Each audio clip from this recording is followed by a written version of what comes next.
C'est à l'espace culturel Victor Hugo que les 4 Nemois sont entrés dans la cuisine 3 étoiles du Petit Léon avec une lueur d'émerveillement dans les yeux. La Grande Cuisine du Petit Léon, c'est un spectacle pour les enfants qui raconte l'histoire d'un petit gars qui s'appelle Léon et qui adore faire la cuisine. Sauf qu'il est dans une famille d'ogres et que dans sa famille, tous les ogres cuisinent du nain. Et lui, il déteste le nain parce que sa passion, ce sont les légumes. Donc un jour, il se retrouve dans sa cuisine, seul, et il a la responsabilité de faire la cuisine. Et il va révolutionner la cuisine des ogres pour inventer le premier menu d'ogre végétarien. Normalement, les parents s'occupent de la cuisine, mais ce jour-là, les parents ne sont pas là. Et Léon s'amuse à être cuisinier, le téléphone sonne, il prend une réservation pour le soir même. Au début, il se dit c'est super, ça va être très drôle, il adore jouer au cuisinier, mais il se rend compte que c'est des responsabilités, c'est pas facile, il y a plein d'embûches. Et donc toute sa journée pour préparer son menu, ça va être ça. Ça va être aussi un peu un parcours initiatique d'un petit enfant qui rêve d'être comme les grands et qui se rend compte que c'est pas si facile que ça et qui va essayer épreuve après épreuve de grandir, de se remettre en question et de trouver sa place dans ce monde et dans cette famille dans lequel il est à la fois chéri, il est à la fois tout va bien, mais il est un peu différent parce que lui n'aime pas les nains, il aime les légumes. C'est qu'ils sont tous différents. Ils ont des formes différentes. Un spectacle dynamique qui mêle humour, poésie, dynamisme et interactivité avec le public. Une histoire rythmée et olfactive créée par un passionné. C'est la conjonction de 3 choses. D'abord, moi j'adore la cuisine, donc j'avais envie de raconter une histoire de cuisinier. Je suis né dans le Périgord, j'ai grandi dans le Périgord, donc là-bas la religion principale c'est ça, c'est la gastronomie. La deuxième raison, c'est que j'avais écrit un premier spectacle pour enfants qui s'appelait Augustin, pirate des Indes, qui racontait l'histoire d'un pirate voleur d'épices qui faisait sentir des épices au public pendant le spectacle. Et j'aimais bien cette idée de faire appel à l'odorat et je cherchais un autre domaine, un autre univers dans lequel on pourrait utiliser ce stratagème. Et évidemment, la cuisine, ça se prêtait bien à ça. Donc dans la Grande Cuisine du Petit Léon, à plusieurs moments, on fait sentir des herbes aromatiques aux enfants, thym, estragon et sauge, avec des grands drapeaux qui sont imbibés d'huiles essentielles et qu'on fait flotter au-dessus de la tête des spectateurs pendant le spectacle. Ça, c'est la deuxième raison. Et la troisième, qui était probablement la première en réalité, c'est que j'avais 2 enfants et que j'avais beaucoup de mal à leur faire manger des légumes. Et donc j'essayais de trouver une histoire pour contextualiser le truc et pouvoir leur dire mais non, les légumes c'est super, on peut adorer les légumes, commencer à leur raconter des histoires de légumes super-héros et d'imaginer tout un univers autour de ça qui est devenu petit à petit la Grande Cuisine du Petit Léon. Aujourd'hui, c'est historique. On a 12 personnes. Bien que joué majoritairement en France, le spectacle reste accessible à la communauté francophone dans d'autres pays. Sentez-moi ça. L'herbe des dragons. La cuisine de Léon, on l'a créée au Festival d'Avignon en 2015, je crois. Donc c'est-à-dire il y a 4 ans, 5 ans bientôt. Et c'est un spectacle qui a beaucoup tourné. On est allé à Avignon plusieurs années de suite, donc au Festival d'Avignon. Et puis on a tourné en France, on l'a beaucoup joué à Paris. La compagnie est basée à Paris. Et puis on l'a aussi joué à l'étranger, à Casablanca, à Dubaï. Aux États-Unis, là on repart jouer. On va aussi jouer la Grande Cuisine du Petit Léon aux États-Unis en février. C'est un spectacle spécifiquement en français qu'on joue pour les francophones de différents pays. Donc principalement en France, mais ça peut aussi jouer pour des communautés francophones d'autres pays. Donc par exemple, on l'a joué aussi au Liban. Au Liban, il y a pas mal de francophones. Au Maroc, évidemment. À Dubaï, il y a pas mal d'expats. Et puis aux États-Unis, par exemple, on joue beaucoup à San Francisco. C'est la 4e fois qu'on va y aller là. Et à San Francisco, dans la baie de San Francisco, il y a 80 000 Français. Donc en fait, c'est une vraie ville française aussi. Ce n'est pas seulement un comédien que nous avons eu l'honneur de recevoir, mais aussi l'auteur, compositeur, comédien et metteur en scène du spectacle Le Petit Léon. Auteur, compositeur, metteur en scène et aujourd'hui même comédien. Donc c'est un spectacle de la compagnie qui s'appelle La Baguette. Donc la Baguette produit tous mes spectacles que j'écris et que je mets en scène. Et moi, je joue aussi chacun des spectacles. Pas systématiquement, c'est-à-dire que comme je les crée et comme je les écris, je peux les jouer tous au pied levé n'importe quand. Mais en général, j'ai aussi des comédiens qui prennent le rôle, qui font les tournées, etc. Mais aujourd'hui, ça tombait bien, ça faisait longtemps que j'avais pas joué, j'avais envie un petit peu de jouer, ça me gratouillait, donc j'ai dit allez, je vais à Cattenom en Lorraine. La même compagnie reviendra au mois de mars pour partager avec vous des histoires toujours plus originales.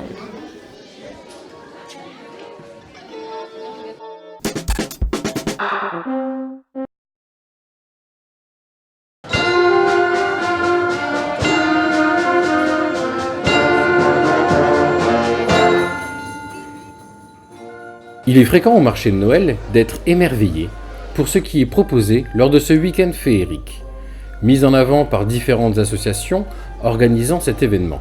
Les artisans ont alors pu exposer nombre de produits décoratifs ou utilitaires. Comment vous créez tout ça? Où vous trouvez vos modèles? Comment vous faites ça quand? La semaine à la maison, tranquillement chez moi. J'ai une machine à coudre. Quand j'étais jeune, j'avais pris des cours de couture, alors ça a été super facile de me remettre dedans. Et maintenant, je trouve les modèles via les fournisseurs, tout ça, sur Internet. Et puis c'est les gens aussi qui nous demandent tiens, est-ce que vous avez ça? Quand on ne l'a pas, on leur dit que on peut l'avoir. Donc il y a un délai d'attente de commande. Et puis c'est en fonction de la demande, en fonction des gens, les idées qu'ils nous donnent. Et voilà, on arrive à trouver les tissus. On a un fournisseur qui nous fournit les principaux modèles qu'on souhaite. Et voilà. Comment vous avez eu l'idée de créer l'atelier de Cécilia? C'est venu vraiment un peu de sa part à lui, parce qu'il est fan de Lego de base. Et il s'est dit ce serait sympa d'avoir une lanière avec le motif Lego. J'ai recherché sur Google, j'en ai trouvé un d'une entreprise qui était dans le Nord mais qui faisait que des attaches tétines. Et donc du coup j'ai réussi à trouver ce tissu-là et j'en ai fait des lanières pour son association. Et comme ça marchait très bien, je me suis dit on va s'élargir sur Disney, les animaux, les dessins animés, tout ça. Et du coup j'ai plus de 130 modèles différents maintenant. Parti sur des trucs de sécurité comme ça, parce qu'il y a beaucoup d'infirmières qui ont demandé. Ce qui est sympa, c'est qu'elles peuvent les personnaliser. Donc chaque infirmière a son petit truc. Après, on s'est élargi sur les enfants. On a fait avec les bouts de tissu des attaches tétines. Donc avec un petit embout en silicone pour passer à travers la boucle de la tétine. À l'autre extrémité, on a une petite pince. On l'attache aux vêtements comme ça. Et là, la bouche, elle tombe pas. Et voilà quoi. Et puis ça marche très bien. Et puis ça plaît aux mamans, ça plaît aux enfants. Et voilà quoi, c'est pratique. Mais la gastronomie n'était pas en reste. De succulents mets ont été confectionnés par Cattenom Loisirs Culture et Cattenom en Fête, soit dans le casino, soit dans le chapiteau chauffé. Tout près de là se trouvait un chapiteau de cirque avec de nombreuses structures gonflables.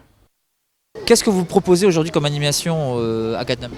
Alors c'est principalement pour les enfants, on a de l'animation de tout genre. On a du grimage, de la sculpture de ballon, aussi pour les plus grands avec de la gourmandise loufoque, donc barbe à papa, popcorn, etc. Et alors l'idée c'est vraiment de remplir toute la journée de différentes activités. À travers le cirque, bien évidemment, on a des espaces cirques aussi qui sont présents sous le chapiteau et toutes sortes d'activités. On a plus ou moins une dizaine de personnes qui sont là aujourd'hui pour assurer toute l'après-midi. Comment vous êtes arrivé dans ce métier? Alors moi je fais partie de l'école de cirque Préambule en tant qu'élève depuis l'âge de mes 5 ans. Et donc en ayant évolué, grandi, j'ai été formé et maintenant je suis coordinateur de ce projet comme par exemple aujourd'hui à Cattenom. Préambule, c'est une école du cirque, donc vous formez, comment ça se passe? Alors c'est une école de cirque, on a nos locaux en Belgique, à Chapelle-les-Aires-les-Monts, à plus ou moins 2h30 d'ici. Et en plus de ça, on a une société de spectacle qui propose des animations telles qu'aujourd'hui. Et donc ce qui nous permet d'allier l'école de cirque avec des étudiants et la production avec des artistes. Et donc on combine les deux et on a 2 jeunes comme moi qui sommes formés de A à Z. La création d'une société est un but, un plaisir, une occasion d'être son propre patron. La création d'objets et l'inspiration de cette artisante s'est créée lors de ses vacances pour offrir le cadeau parfait car personnalisé au goût de l'acquéreur. Comment vous avez eu l'idée de créer Mon Côté Créatif? Alors l'idée m'est venue lors d'un voyage durant l'été. Je suis allée dans le sud de la France et j'ai découvert sur les marchés artisanaux ce genre de bracelet en cuir avec breloques. Et je me suis dit que ça ne se faisait pas trop par chez nous. Et du coup j'ai lancé l'idée comme ça. Et puis petit à petit ça a fait son petit bonhomme de chemin. Et ça fait maintenant un peu plus de 3 ans que j'ai lancé ma société. Comment vous faites tous ces bijoux? Je monte tout moi-même, je crée tout moi-même en fonction de mes idées, en fonction d'une vitrine de boutique que j'ai pu voir, d'une météo qu'il y a sur une journée, c'est vraiment aléatoire. Et des matériaux?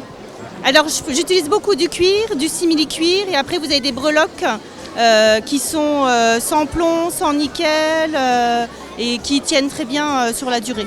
Et je fais des créations personnalisées. Donc en fait, je peux créer un bijou à l'image de la personne, avec les coloris qu'elle veut, le thème qu'elle veut, donc c'est vraiment du personnalisé. Lorsqu'on fait ses achats de Noël, il faut du goût pour trouver le bon cadeau, mais aussi pour dénicher les perles rares, comme les bonnes confitures d'antan. Comment vous avez eu l'idée de venir vendre des confitures? Madame Bouillet, il y a une dizaine d'années de ça, nous a démarché lors d'un petit marché de Noël à Garches. Et donc mon mari est venu proposer ses poteries. Et un jour, elle m'a demandé si moi je faisais quelque chose. J'ai dit non, moi je ne sais rien faire là-dedans, je fais des confitures. Et bien elle me dit présentez donc vos confitures. C'est comme ça que je suis venu présenter mes confitures à Cattenom. Qu'est-ce qu'elles ont de particulière vos confitures? Elles sont faites main, c'est tout. Je pense qu'elles sont faites comme disent les gosses avec amour. Et puis c'est tout, je mets du sucre, des fruits, rien d'autre, pas de pectine, pas de rien du tout. Et je les fais avec des beaux fruits bien mûrs et les gens apprécient. Donc je ne vends mes confitures qu'à Cattenom. Ah, vous ne vendez que ici, d'accord. J'allais vous demander comment vous faites le reste du temps. Ah non, je suis chez moi, mes confitures c'est pour moi et pour le marché de Cattenom seulement. Des fruits je les cherche chez les producteurs quand je peux parce que je suis corrézienne, que je suis tout l'été en Corrèze et que là-bas j'ai des producteurs de fraises, de framboises, de poires, chez qui j'achète en direct des beaux fruits, bien mûrs, bien frais. Et je fais mes confitures à base de ça, avec du sucre roux parfois, du beau sucre.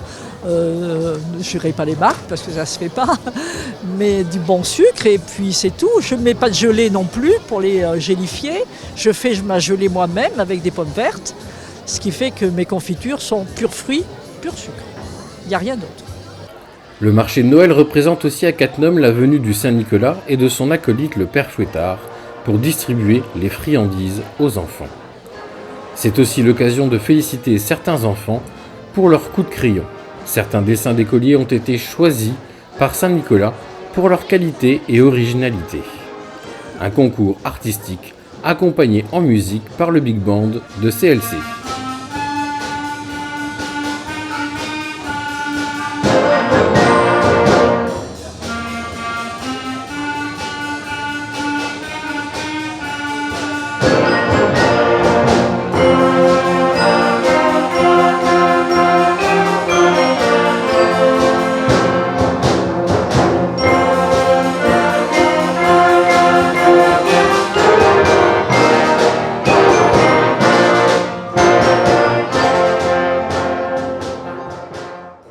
Il est bon de rappeler que plusieurs cagnottes pour le Téléthon étaient accessibles à tous, et c'est ainsi que de nombreux chèques ont été donnés par la centrale de Cattenom, la mairie de Cattenom, Cattenom en fête et Cattenom Loisirs Culture pour guérir et aider les malades. Malgré un temps pluvieux, nombreux Cattenomois ont fait le déplacement pour repartir ensuite avec des étoiles plein les yeux.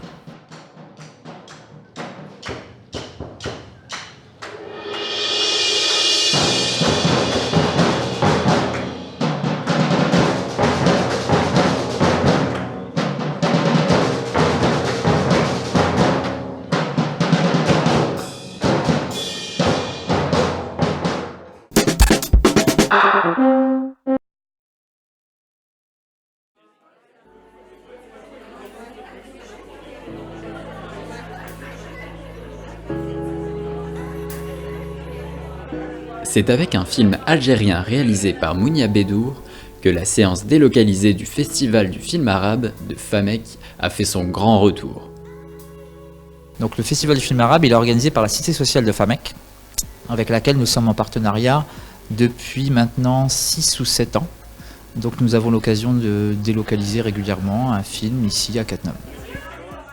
Plaisir des sens tout d'abord avec un film encensé par la critique, grâce à une photographie exceptionnelle et à des acteurs remarquables. Mais la séance s'est prolongée avec une dégustation de pâtisserie orientale et d'un thé exquis, préparé par les soins de Fatima, des salariés et des bénévoles de l'association Arcade. Pour finir, plaisir de partager et de retrouver un événement médiateur de la culture à l'ECVH. Mon seul objectif, c'était de ramener le cinéma, du cinéma dans une salle de cinéma, enfin une salle de spectacle qui fait aussi office de salle de cinéma. Et on avait l'opportunité de ramener ce festival du film arabe, qui était beaucoup plus facile que d'autres festivals à ramener, où on nous demande de l'argent. Et là, en fait, le Festival du film arabe, on ne nous en a pas demandé, donc c'est plus facile.